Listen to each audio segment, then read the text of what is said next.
Willkommen bei SandboxerTV, willkommen bei der Gamescom 2016 hier in wunderschönen Köln und willkommen bei einem Interview mit Jay Coleman von Artcraft.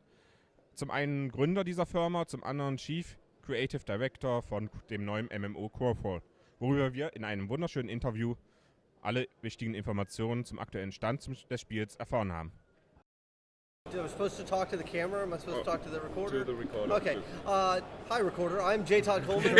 I am the creative director of Crowfall. Before that, I was creative director of Wizard 101, Pirate 101, and a game called Shadowbane back in the early days of MMOs. I'm one of the two founders of Artcraft Entertainment. The other one is Gordon Walton, who was the executive producer of Ultima Online, Star Wars Galaxies, Star Wars The Old Republic, who was not able to make it because his passport was turned down in Philadelphia and he got turned around and sent back to Austin by the government. I know. So, but we have you here, so. yeah, that's right. That's all you need. You don't need him anyway. So maybe you can, for all who don't know what Crowfall is, maybe you can present something or say something about the game. What's what you make other things like the other MMOs out there and new things and so on. Well, the nice thing about Crowfall is it really isn't like other MMOs that are out there. For a long time, the MMO industry has basically been kind of caught in a design rut where the games have all been, to one degree or another, a repeat of World of Warcraft, right? The theme was always a little different. It's like, well, I want to do World of Warcraft, but I want to do it in space. I want to do it with Jedi. I want to do it, so it was always kind of variations of that theme, but we've had kind of the same standardized experience now going back for 10 years. So Crowfall is an attempt to kind of break out of that. One of the few exceptions to World of Warcraft, if you kind of look at the market as a whole, that's been very successful is EVE Online, right? EVE Online is more of a real simulation, including social and political and economic and of course military simulation of a universe. And so I think that there's more to that idea that can be explored than there is over here the World of Warcraft style gaming. I feel like those fields have been pretty well picked through at this point. So the idea for Crowfall is, what if we were to try and take that same kind of experience, the EVE Online style experience, and adapt it over to fantasy. And what that looks like thematically is something a lot more similar to Game of Thrones, right? World of Warcraft being more the traditional hero's journey, matching like Lord of the Rings or The Hobbit or one of those kind of stories. Game of Thrones doesn't follow that model. It's not really a traditional hero's journey. It has some elements, but it's actually much more political, right? It's more like historical. It's almost a retelling of War of the Roses. So that was the kind of feeling we wanted. We wanted a different experience, and the genesis of Crowfall came out of that. So the core idea, I'm making this probably more long-winded than I need to, but the core of the idea is MMOs are persistent, and the idea that players have out of that is that the world never changes.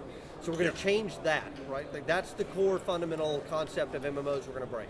Still have persistence. If I get something with my character and I get a new longsword or whatever and I come in a week later, I still have it. If I increase my longsword skill by 5%, I still have it. So the persistence is there, but the world is not static like World of Warcraft. The world can change. Me and my friends can go take an outpost and fortify it and claim it, and now we own this part of the world. And it's just the game is fundamentally different for anyone who logs in now because we own that part of the world. And a week later, if somebody takes it from us and creates a new empire, and we're now a bunch of outlaws in a forest like Robin Hood fighting for survival, our game is just different because of the actions of those players. It's a fundamentally different concept than WoW, right?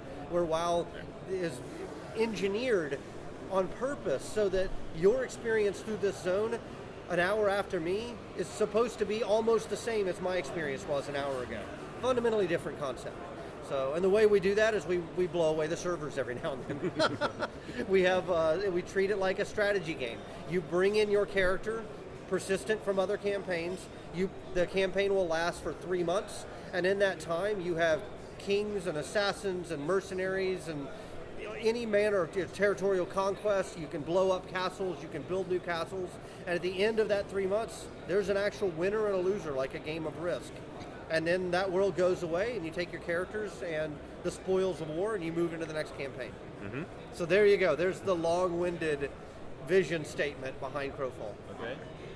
Will these campaigns different from each other, except from the area? So will there be maybe a campaign where you have slow resources, maybe a campaign where there is lava anywhere? So everything differs. First of all, we're creating the world procedurally, but we're not doing it like Minecraft. Instead, we're creating it procedurally out of parcels. So we custom craft little chunks of land. They look like Tetris pieces, and then we slot those together to make the world map. And we do that procedurally. But what you end up with is a world that is procedurally generated, so therefore you don't know what you're getting when you first come into it, but it has that custom crafted look that you expect out of an MMO. So it's a nice kind of hybrid there. On top of the land being different then, the resource spawns are different, the difficulty level is different, the length of the campaign is different, and even the rules are different. Okay. So you may come into a world that has a certain set of what happens when you die. Like, that's a great example. Is what are the looting rules? Can other players loot me or not? How much does my items decay when I die?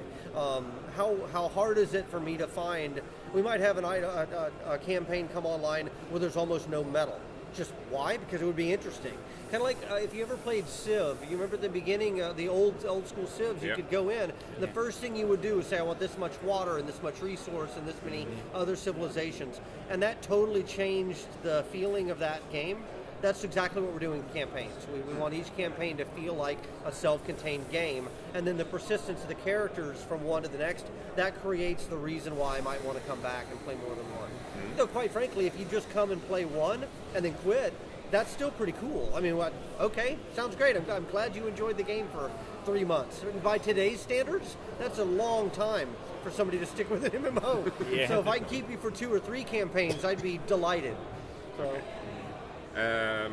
The campaigns are, when you want to start a campaign, or when a player wants to join a campaign, will there be a list, or there's a list, and it'll tell you information about the campaign. So things like how long is it going to last, what are the looting rules, and things like that. What it won't show you is, here's a map of the world. Okay. There's an exploration game like Civilization. When you first come in, you and all the other players, you don't know what's out there. There's going to be fog of war. You turn a corner, there could be the ruins of an ancient civilization, or there could be an abandoned village full of zombies, or it could just be a swamp. You just don't know. And that's part of the fun, that kind of initial exploration phase. Should be really, really cool.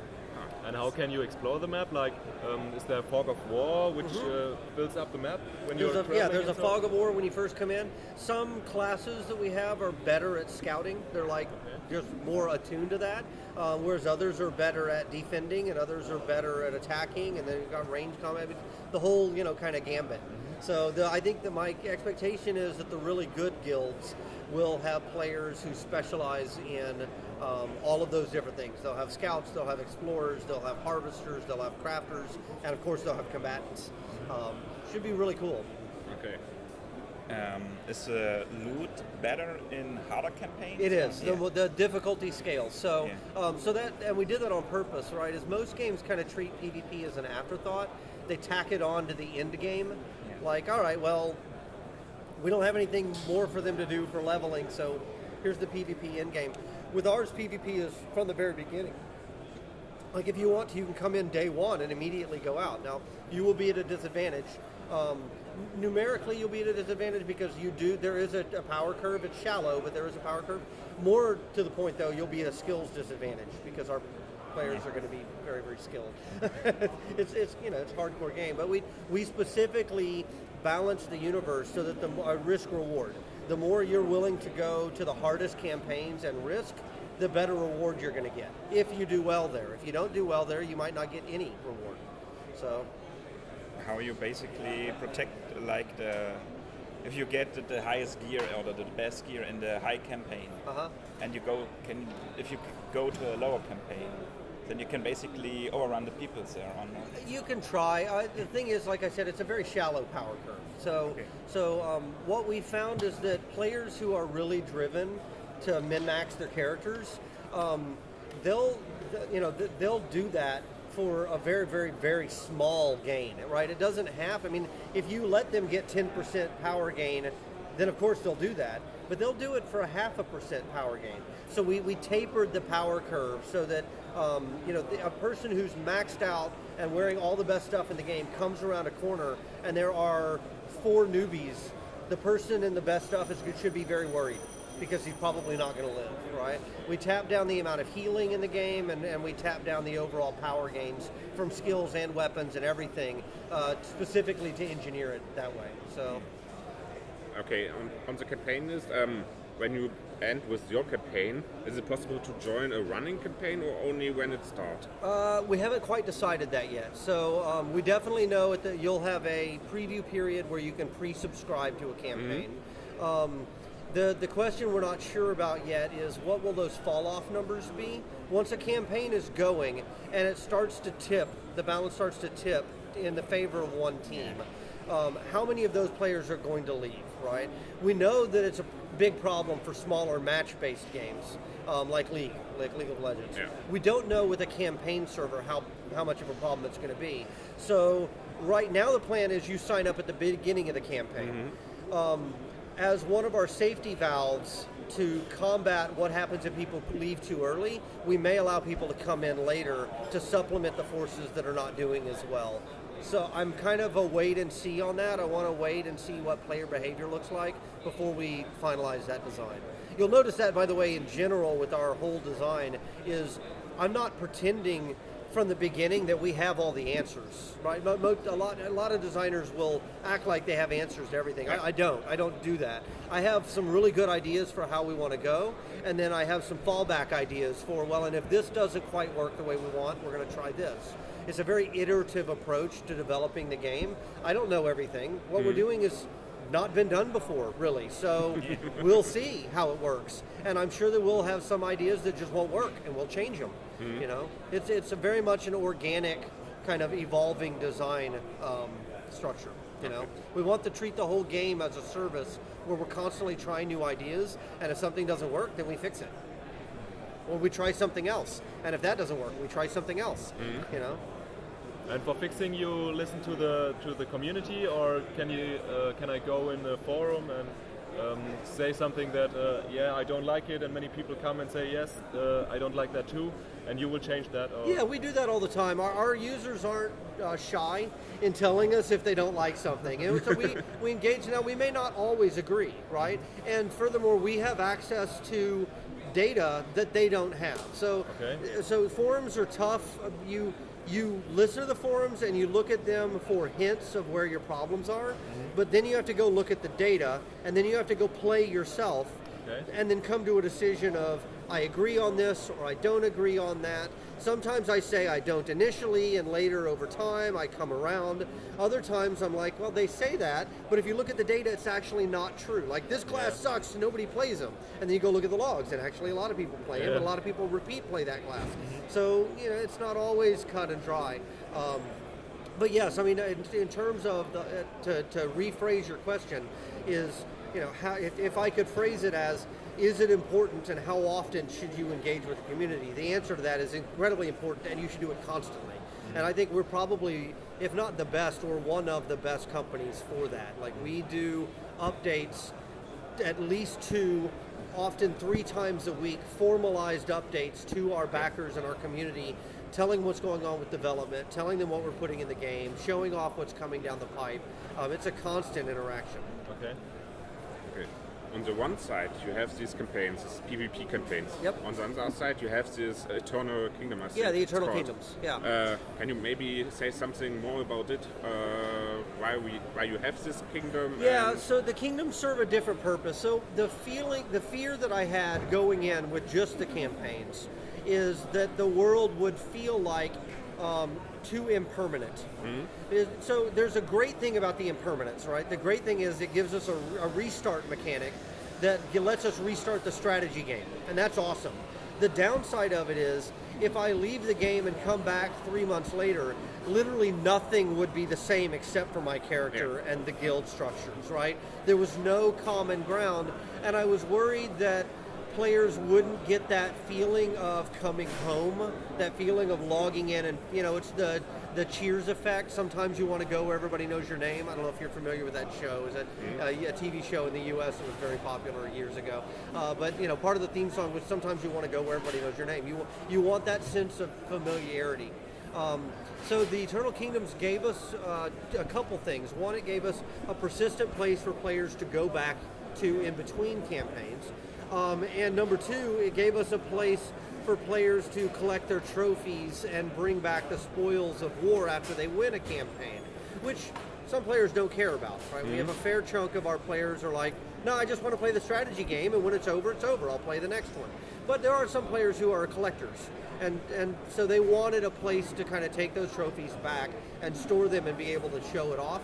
So this combined both of those into two elements. It also provides a safe training ground for players to start, because when you first come into our game right now, like there's no tutorial, there's no new user experience. We just drop you into a single elimination death match, and you with a bunch of powers that you have no idea how to use. And realistically, you pretty much die. Like that's the new user experience right now is you come into the game and you die because other players have played it for hours and hours and hours and hours, and they trounce you. So this gives us a place for them to go. I had one in Shadowbane too. It was called Newbie Island. Yeah.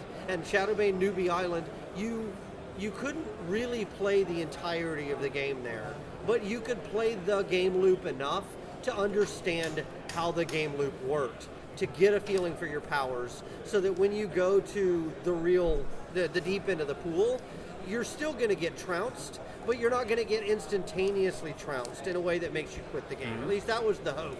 So it serves the same purpose as that. It's kind of the glue that ties the game together at the meta layer in between campaigns. Will Crowfall has a extended guild system, or at the beginning only a small guild system, or? You mean goods like merchants and trading? Clans. Yeah. The trading and economic system is actually going to be incredibly robust because it has this loop, right, where the campaign worlds create all the really good resources that feed into the crafters, and the crafters want those really good resources, and they craft the best stuff, which people are going to then want to take into the campaign. So it creates a really nice flow between those. Of course, some campaigns, though, like the Dregs, are fully self-contained, meaning you can't bring anything in at all. And we did that on purpose for those players who they want a level playing field when they come in. They want it to be a self-contained strategy game. So we offer that too. Okay, and will these clans be able to work together on their Eternal Kingdoms? Or? The Eternal Kingdoms was designed, they're servers. It's sort of like having your own Minecraft realm, right? Okay. They are fully functional servers. It's just that they don't have the good resources. They have good resources. They don't have all the best resources. So it will be possible if they want to play their own Game of Thrones on the Eternal Kingdom? Yes, but it's going to be stunted, right? There's only so far they can go, and that's on purpose, is we don't want them to be able to continue just sitting in the safety of an Eternal Kingdom, because if so, the campaign worlds become unnecessary. Yeah, sure. So instead, we cut you off, and you hit a point where now to continue your game, you either have to go to the campaign worlds or you have to start brokering and trading with players willing to do that for you. Okay. For the future, do you have a plan for the release date, a plan for the... Yeah, so we'll be testing the game by the end of the year, and we're going to release it next summer. Originally, we hoped to release it this year. That was just too aggressive, unfortunately. We just weren't able to get it done. Yeah, sure. So, but we're testing now. We've been testing modules now since last year, October or November, I think. Actually, it was earlier than that we first put people in. The world was gray and looked terrible. but we've been doing focused combat testing. The next round of testing we're going to do is where we make steps from being a match-based game to being an MMO. So the world will become much bigger, it'll stay up much longer, it'll support a lot more players, and you'll see a lot more secondary systems starting to come online besides combat, like harvesting and crafting and building and things like that. And how is it possible to join this beta? So only for pledge? It's for backers, yeah. Only I mean, for backers. It won't always be. People who come to our site at crowfall.com, they can sign up for beta, and eventually we'll hit a point where we start just inviting those people in. Right now, we reserve it for backers. One, because it's a thank you to the backers, Yeah, and sure. two, because that drives more backing, and that's great for us, right? I mean, that causes people who otherwise wouldn't to say, all right, I'm bored, I want to get in and try this out. I'll give those guys $35 or whatever, and that's great. We do $50,000 to $100,000 every month now in new pledges, and that's huge for us. That's I mean, huge. for a team of 30 people, Yeah. that's significant. That's new content and new features. I mean, that pays salaries for a chunk of our team. So yeah, I know. I mean, it is a different world. It's very odd, right? Having customers while you're still developing it. It's kind of like building a restaurant and people are waiting for their food and you're taking their money and their orders and building the kitchen while they're waiting. It's a little odd, but I wouldn't trade it. It's been overall a great experience. And I'd much rather answer to our players than answer to a publisher. Yeah. So. Okay. A last general question. Kickstarter changed something in the game industries, because before that the great publisher have to contact you, or you have to contact the great publisher and they have something to say about it. Is Kickstarter something you see as a great success for the gaming industry? It's been huge for MMOs in particular, and the reason is that MMOs, after World of Warcraft, all of the publishers wanted to repeat that success, right? And the best way to do that, we all assumed, is to remake World of Warcraft, only with a little twist. And so that happened at the same time World of Warcraft is making so much money and reinvesting so much money into World of Warcraft that it created a Cold War situation, right? Where it's just getting more and more and more expensive to create these games. And so that kind of stifled new innovation. You had, on the one hand, you were told, I want you to make World of Warcraft, and the monies now, on the other hand, are so high, we can't afford to take any real risk. Yeah. So what you end up with is these giant, very polished games that aren't that different, and nothing else. So now, though publishers have moved on to mobile games and VR games and console games and AR games and all these other types of games, what they left behind is the MMO space, which still has a very dedicated player base who like that kind of game, and they were leaving them basically without any new titles in the pipe. I mean, there was no games coming out. So, and now look, what are the most anticipated games coming out? Yeah. Shroud of the Avatar, Us, Camelot Unchained, Pantheon. I mean, it's all indie titles that have been crowdfunded. It's very interesting from that standpoint. So if there was no crowdfunding, what would be the new MMOs coming out? There would be none, right? And that's crazy if you think about it. It's scary as an MMO player. Sure. Even if you don't like Crowfall or Camelot or whatever, I suggest all MMO players give a little money to all of them, because we want to keep MMOs going. Of course, I have a horrible bias and a clear reason that I say that, but I think it's true. I think that we should all be investing in innovation and keeping this type of genre alive, because it's a great genre. I don't want to see it dwindle and disappear. So yeah, from that standpoint, I love Kickstarter and crowdfunding. I think it's fantastic. Okay.